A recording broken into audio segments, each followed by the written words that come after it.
I used to MC, because I used to be on the radio. I used to get called to events to MC. Yeah. And so it was always, I didn't enjoy it as much as you because you turned it into a whole different thing. You kind of helped shape the industry, which is why, it's like I knew I would have great artists because I know some of them so personally. Yeah. But I was like, it doesn't matter if I have really good artists. Like if you don't have an MC, the event will feel a little incomplete. So thank you very much. Thank you very much for having me. So I had to block your date well in advance because it's Dasai time, right? I figured there's gonna be so many events happening around the country. Never know who's gonna like pull you out. So I was like, 24th se block, eh? Done. I think we've got. I believe I don't think I should say who's coming. No, Curtis the time. I'm not gonna say who's coming, but he's a very high profile guest that I've got coming as well. 24th, 25th as okay. I'm not gonna share details, but coming back to the MC part, like I was telling you, right? Yeah. I started in 2008 Nepalganj's ma Close Up Love Fest, and never forget that event, and coming to 2022 and being able to do fantastic, amazing events and venues that I never imagined. Like I'll be on the stage and controlling God knows how many people, and it's a surreal experience. But again, I do it now. Of course, I always did it for the bread and butter. Yeah, I didn't do anything else. It's a livelihood. People need to understand that I survive on hosting events. I don't have another gig. That's that how you is live. my gig. Like a lot of people think I've had money, family money. Fuck no. I have nothing in my name. Nothing, nil. And I survived on MCs and I still survive on MCs. Yeah. That's my main gig. And talking to people, I was thinking about it. And I was thinking, I'll share this when you come over. I was 16 and a half, Kashish, when I joined the call center, serving mines. I was thrown in the serving mines. There you go. I was thrown in the pit, the pit of being an agent, the pit of wearing a headset, headphones. Of course, you with a mic, So from the moment I've got my shit together, I've had headphones and microphones in my life, talking to people. Did you hear I was talking to Khairis? Americans, to be very straight up, and then I went to the radio and then I talked to Nepali people, and till today, I talk to Nepali people and definitely I talk to people all around the world as well. So imagine doing that shit from 16 till 34 now, and probably I'll end up doing this till if I live till 70. It's what you do. I mean, it's that's what it is. It's a thing, But that also reminds me, because you're talking about MCs or even management is the same. I don't know if you saw this post Spandan had posted yesterday is event management, he was addressing people who just expected pass for an event he's doing, or his company, his friends and 11, is doing on the 17th, I think, at Privé. They've got, what's the guy's name? Vivids. Yeah, there you go, So a lot of people, everybody I spoke to was like, oh, we love him. And then I saw Span's post and I was like, so people just want to go there for free. And I'm like, I've been doing events since 1999. And my first concert was the summer of 1999.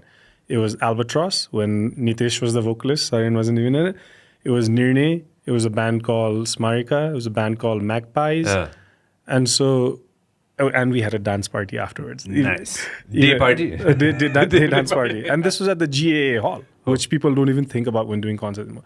But the point, and then I reshared Span's post and I said, look, it's fun. Event management you do because it's fun, but it's expensive. It's a lot of stress, and it's not charity work. Yeah, it's like a lot of the folks in Kathmandu who want invites to events. Anywhere else, they would pay and go. Yeah. Right. So why आफूले चिनेको मान्छेले यस्तो मेहनत गरेर के event गरिरहेछ भने चाहिँ अनि उसको खर्च भइरहेको थाहा छ उसलाई नाफा होला नहोला उसलाई स्योर छैन पास दे है तीनजना आउँदैछ if the organizer is able to invite, that's different. The Arthur show at Privé, I wrote to Privé, said I'm trying to buy tickets for the event.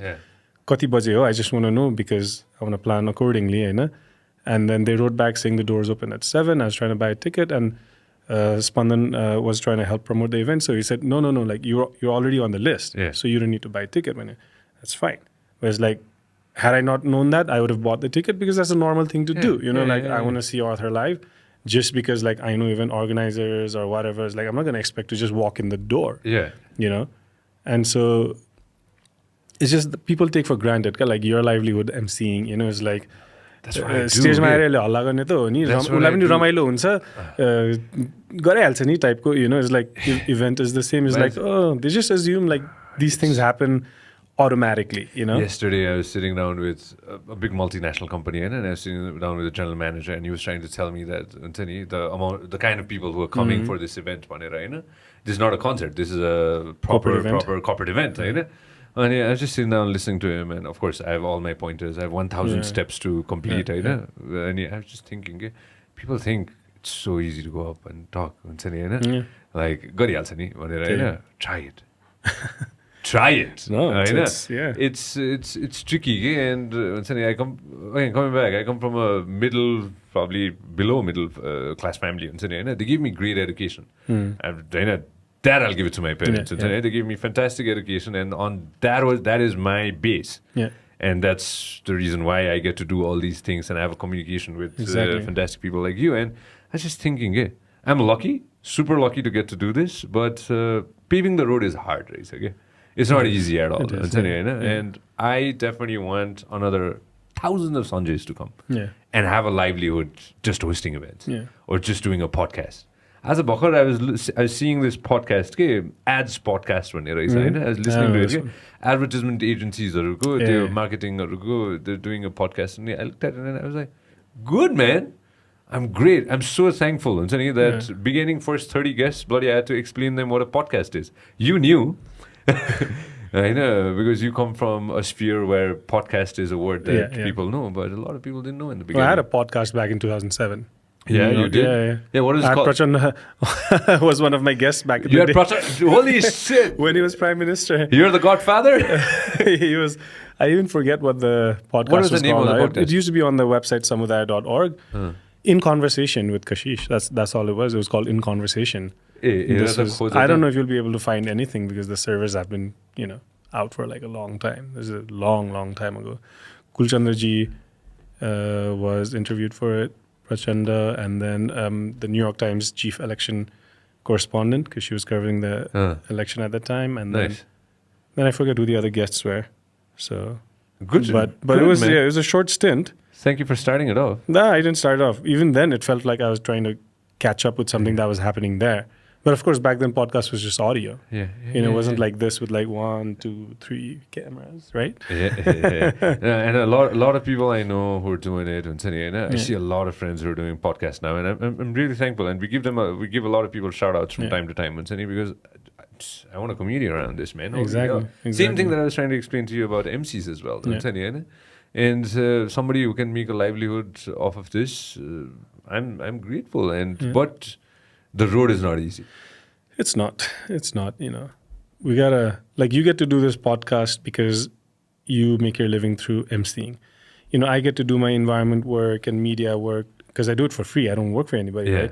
Because there was a time when for several years I did Fashion Week in New York. Like every spring and fall, I would, work for 10 days, so 20 days in total, and that would allow me to come to Nepal for half a year and do research. Now this time, like this Curtis event, the concert Dasai Jam, I don't know how it's going to go, but I'm hoping like you say if it goes a little bit well, then I can like do stuff. Like I can do my environment work here. I can make some documentaries on air quality and all of that. So for me, it's a different kind of livelihood. I pick something like that and then use that to do other things that are just pro bono public information stuff, Yeah, man, and I'm thankful that you get to do that. I get to do that. You get to do that, and a lot of people get to do that. But again, this is something that people should give it a shot. But go in with a free and open mind that I'm going to do this for a long time. And I'm not trying to gain anything off things like this, because once you start thinking of I'm going to gain off of it, you're fucked. Yeah, I know. It's tricky. It's going to be super tricky. Yeah. I know. So don't gain anything out of it. Go for it. Do it. Make a livelihood out of it. And that's it's gonna come. Okay, the money is automatic. It takes it takes time, but you gotta. If you don't put in the time and the effort, nothing's gonna pay off unless you're a trust fund baby. Even then, you got to make the time and the effort to manage what you got in your trust fund. That's another conversation we'll have it at 304, man. If you love what we are doing, make sure that you subscribe and turn on notifications. This program is brought to you by Vyas Studios. Thank you very much for watching us on YouTube. Make sure that you also listen to us on Spotify.